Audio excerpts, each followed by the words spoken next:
നമസ്കാരം. ഇന്ത്യ മുന്നണി ബി.ജെ.പി. സർക്കാരിന് നേരെ വലിയൊരു പ്രതിഷേധം നടത്താനുള്ള ഗൂഢാലോചനയിലാണ് എന്നുള്ള റിപ്പോർട്ടുകളാണ് ഇപ്പോൾ പുറത്തുവരുന്നത്. മറ്റൊന്നുമല്ല, കള്ളപ്പണം വെളുപ്പിക്കൽ കേസിൽ കസ്റ്റഡിയിലെടുത്ത അരവിന്ദ് കെജ്രിവാളിനെ ജയിലിൽ വെച്ച് കൊല്ലാൻ ബി.ജെ.പി. ശ്രമിക്കുന്നു എന്നൊക്കെ ആരോപിച്ചാണ് പ്രതിഷേധം ബി.ജെ.പിക്കെതിരെ പ്രതിപക്ഷം ഗൂഢാലോചന ചെയ്യുന്നത്. അടുത്തായി കെജ്രിയുടെ ആരോഗ്യനില വഷളായതിനെ ഉന്നയിച്ചാണ് ഇപ്പോഴത്തെ ഈ സംഭവം. ജൂലൈ 30-ന് ജന്തർ മന്ദറിൽ പ്രതിഷേധ റാലി സംഘടിപ്പിക്കുമെന്നാണ് എ.എ.പി. അറിയിച്ചത്.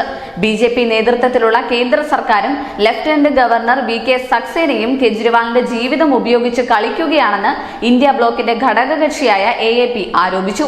നിയമസഭാ തെരഞ്ഞെടുപ്പ് അടുത്തിരിക്കുന്ന ഈ സമയത്ത് ഇത്തരത്തിലൊരു പ്രതിഷേധ റാലി നടത്താൻ എ.എ.പി. തുനിയുന്നത് തിരഞ്ഞെടുപ്പിനെ സ്വാധീനിക്കാനും അതുപോലെ തന്നെ ബി.ജെ.പിക്കെതിരെ കൃത്രിമ ആരോപണങ്ങൾ പടച്ചുവിട്ട് വോട്ട് വിഹിതം തട്ടാനുമുള്ള തന്ത്രമാണ്.